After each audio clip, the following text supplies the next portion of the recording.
Let's say you have this table of information about cities, categories, values, and you need to regularly look up certain information that adds up things within the list. The easiest way to do that is actually using a pivot table.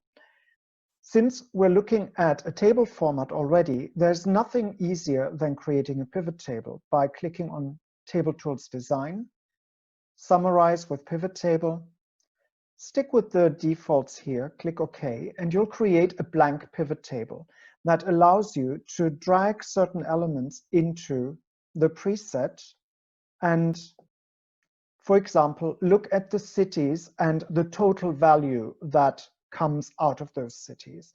You can go into more detail by adding the categories, and you can then also filter things by particular locations. Let's say I only want Madrid and Phnom Penh, and there we go. I have all the information I need, nothing more, nothing less.